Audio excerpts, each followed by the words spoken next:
હા હા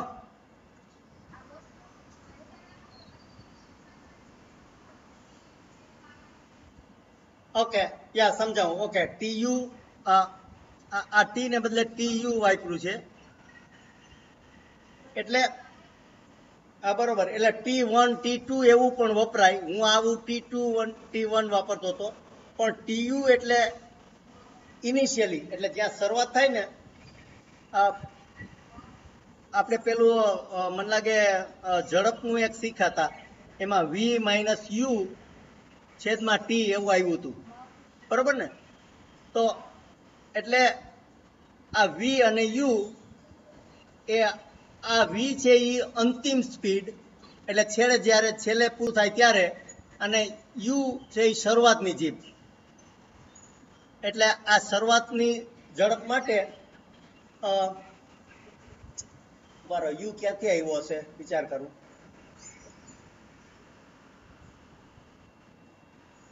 ઘણી વખત આઈ વાપરે છે, એટલે યુ આઈ ના વી આઈ વાપરે છે. એટલે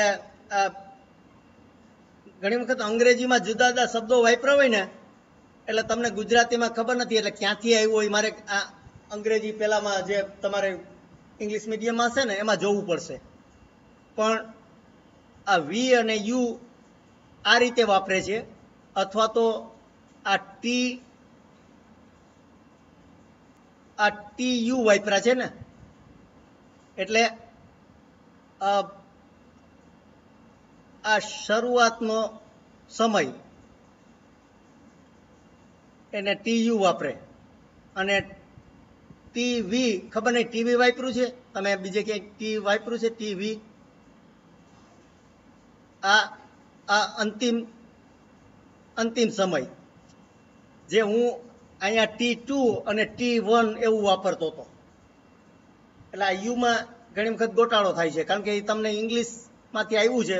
હું તમને કાલે શોધીને કહીશ કે આઈ વપરાય છે. મેં આઈ જોયું કે ટી આઈ કે વી આઈ કે વાપરો તો એ આઈનો અર્થ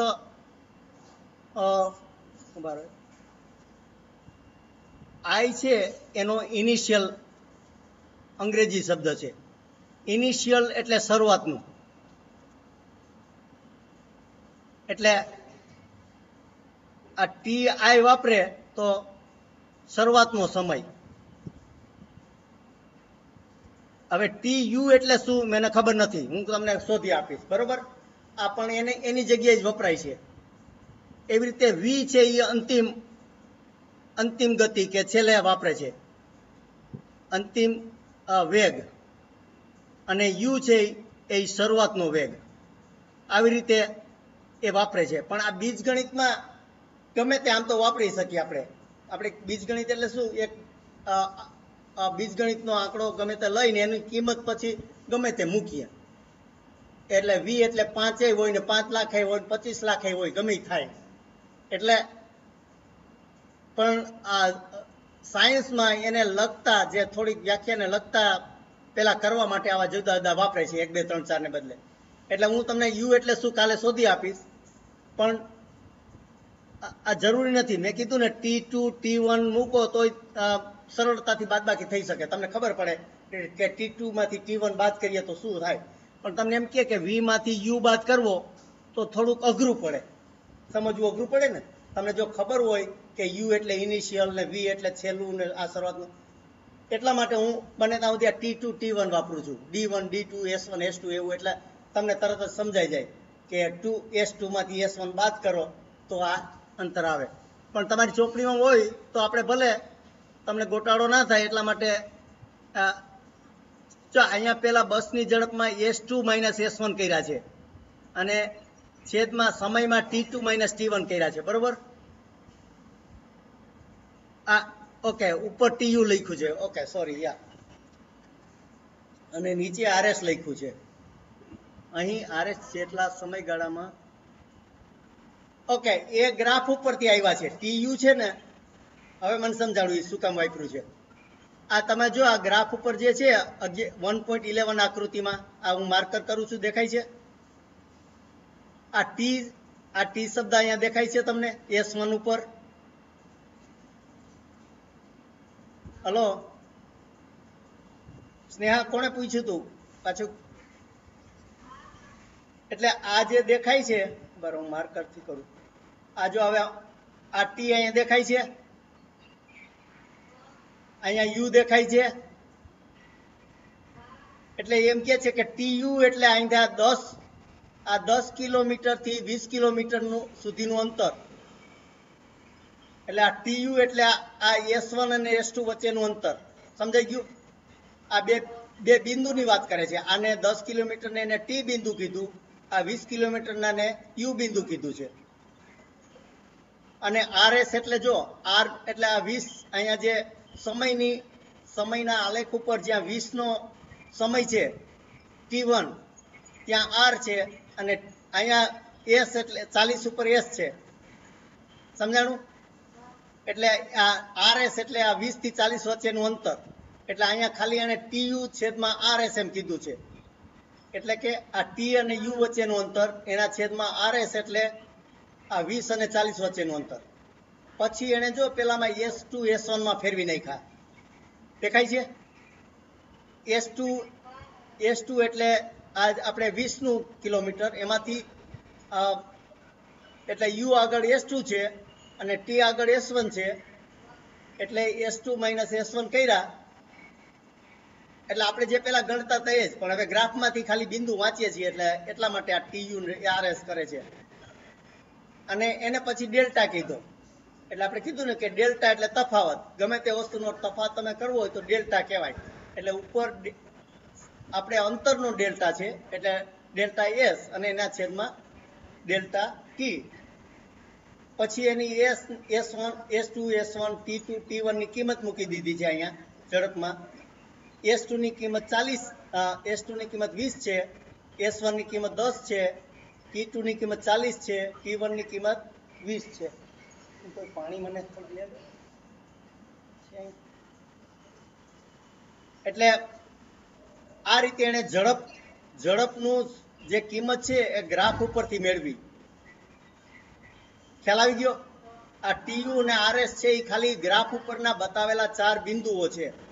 એ 4 બિંદુઓ ઉપરથી આપણે ઝડપ આ શોધી કે આ 10 કિલોમીટર બરાબર આ 20 મિનિટ આવી, ને 20 મિનિટ ને પછી 60 ભાગી નાખ્યા. શું કામે 60 શું કામ ભાગ્યા અહીંયા?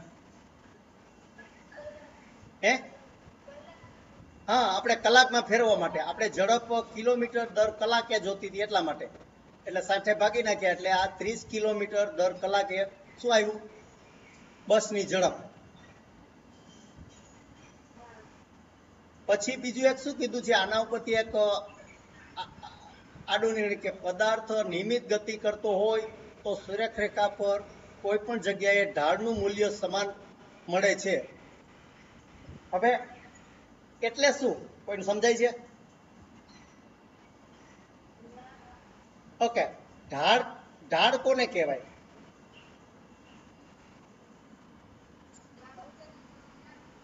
ઊંચા નીચો ઢાળ નહીં. ગ્રાફમાં ઉભા બતાવું. આ જો આમ આ ગ્રાફ આવો હોય, આ ગ્રાફને તમે જો આ માપો, આપણે પાયથાગોરસના નિયમ જેવું એનો કર્ણ હોય ને, એટલે ધારો કે આ ડેલ્ટા S છે, આ ડેલ્ટા T છે, બરોબર? એટલે આ એનો ઢાળ કહેવાય. શું કહેવાય?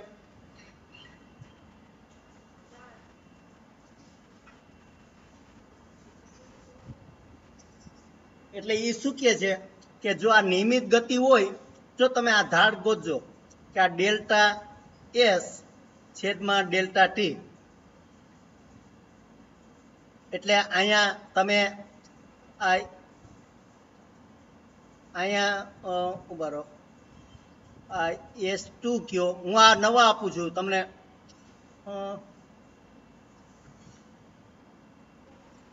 અહીંયા S1 આપું, અહીંયા આ T1 આપું, અહીંયા T2 આપું, તો એનો ઢાળ શું થાય? S2 માઇનસ S1 છેદમાં T2 માઇનસ T1 થાય, બરોબર. હવે અહીંયા હું બીજો એવો જ હું આ પેલો પાયથાગોરસનો દોરું અને અહીંયા હું આ S4 અને અહીંયા S3 આપું અને અહીંયા આ T4 અને અહીંયા T3 એવા નામ આપું, તો આ એનો ઢાળ થાય, સમજ્યા? આ બીજો ઢાળ થાય. તો આની જો હું બીજી કિંમત શોધું, આને પાછું બીજું ડેલ્ટા S ડેલ્ટા T કરું તો શું થાય? અહીંયા કિંમત આ S4 માઇનસ S3, બરોબર, એના છેદમાં આ T4 માઇનસ T3. તો આ જે ઢાળ આવ્યો આને ઢાળ કહેવાય. ડેલ્ટા આ ડેલ્ટા S ભાગ્યા ડેલ્ટા T કર્યો ને, આને ઢાળને તમે ઢાળ આ ઢાળ 1 કયો, આ પેલું મેં ગણ્યું એને ઢાળ 1, બરોબર, અને આને તમે ઢાળ 2 કયો, આ ઢાળ 2 કયો, એટલે આ જે આ કિંમત આવે એ આ S4 માઇનસ S3 T3 જે કરો એને જે કિંમત આવે એને ઢાળ 2 કયો. આ S2 માઇનસ S1 છેદમાં T2 એને ઢાળ 1 કયો. તો એ શું કહે છે કે જો આ નિયમિત ગતિનો ગ્રાફ હોય એના ઉપર તમે ગમે એટલા ઢાળ શોધો એ બધા સરખા થશે.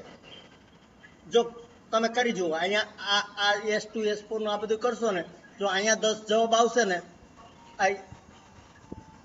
અહીંયા 10 હશે, અહીંયા 10 હશે, ઢાળ એકેય 10 હશે, પેલો બધા એક જ સરખા થશે એના ઢાળ.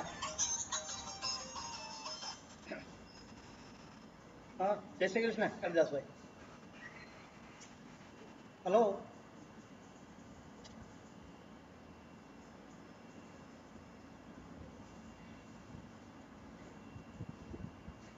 એટલે આના ઉપરથી આપણે એક પેલો આવશે પછી શું કામે થાય એનો, કે આ બધા જ ઢાળ સરખા થાય છે એના ઉપરથી આપણે કહી શકીએ કે એ નિયમિત ગતિ છે. આપણે પેલા એમ કહી દીધું હતું ને કે આ જે ગ્રાફ આપ્યો એમાં નિયમિત ગતિ છે, પણ એમને માની કેમ લેવાય? આ જે ગ્રાફ છે આપણે એમ કીધું ને કે આ બધું આ ઝડપ શોધવાનું આપણને બસની ઝડપ નિયમિત છે એમ કીધી, પણ એમ મોઢાની વાતો ના ચાલે, તમારે સાબિત કરવું પડે. તો સાબિત કેવી રીતે થાય? તો કે આ બધા તમે ઢાળ લ્યો, આ P બિંદુ છે, Q બિંદુ છે, B બિંદુ છે, એ બેયના S1 S2 અને T1 T2 તમે ગણો અને એનો જો ભાગાકાર કરો તો એ બધા સરખા હોવા જોઈએ જે કિંમત આવે. આપણે પેલા શીખાતા ને કે સરખા સમયમાં સરખું અંતર કાપે તો, અને જો બધું સરખું હોય તો એને કેવી ગતિ કહેવાય? નિયમિત ગતિ. તો આપણે આ ગ્રાફમાં જો ઢાળ એનો સરખો આવતો હોય તો એના ઉપરથી કહી શકીએ કે એની ગતિ નિયમિત છે. પેલું આપણે ગણીને કીધું હતું, અહીંયા આપણે ગ્રાફ ઉપરથી કહી શકીએ. ગ્રાફમાં ઢાળ લઈએ, ઢાળ એટલે તમારા પાયથાગોરસનો જેવી રીતે નિયમ કરતા હોય એવી રીતે. સમજાઈ ગયું આ બધાને? કે આવી રીતે તમે એના ટુકડા લેતા જાઓ, એમાં બાદબાકી કરો, ઉપરના ટુકડા એટલે એ Y અક્ષનું અને એના છેદમાં એક અક્ષની જે ટુકડો થાય એનો ભાગાકાર કરતા જાઓ તો એ બધા જ ભાગાકારનો જવાબ સરખો જ આવશે. જો એ સરખો આવે તો એનો મતલબ એ કે આ જે ગતિ છે એ નિયમિત ગતિ છે. એટલે આના ઉપરથી જો 3-4 વસ્તુ આપણને મળી. એક તો સમય આપે તો એના ઉપરથી અંતર કેટલું છે એ કહી શકીએ, અને જો અંતર આપ્યું હોય કે ધારો કે એમ કે 60 કિલોમીટર દૂર પહોંચ્યા છે અને નિયમિત ગતિ હોય તો આપણે એમ કહી શકીએ કે આટલા વાગ્યા હશે, આ બસ ત્યાં 12 વાગે પહોંચી ગઈ હોવી જોઈએ. અથવા એમ કહે કે 12 વાગ્યા છે તો આપણે એમ કહીએ કે બોટાદ બસ પહોંચી હશે. એટલે બે વસ્તુ કહી શકીએ. જો સમય આપ્યો હોય તો અંતર કેટલે પહોંચીએ કહી શકીએ, અને કેટલે પહોંચીએ કહે તો સમય કહ્યું. પણ એ ક્યારે? જો બસની ગતિ નિયમિત હોય તો. બસની ગતિ નિયમિત હોય તો હવે એ આપણે કેવી રીતે કહી શકીએ કે ગતિ નિયમિત છે? એનો ઢાળ, એનો જે ગ્રાફ આપ્યો હોય એના જે બધા ઢાળ આપણે ગણતા જઈએ ને એ જો બધા સરખા આવે તો એનો મતલબ નિયમિત છે. એટલે આપણે આ 2-3 વસ્તુ ગ્રાફ ઉપરથી શીખી શકીએ. અંતર શોધી શકીએ, ટાઈમ શોધી શકીએ ને ગતિ નિયમિત છે કે નહીં, નિયમિત છે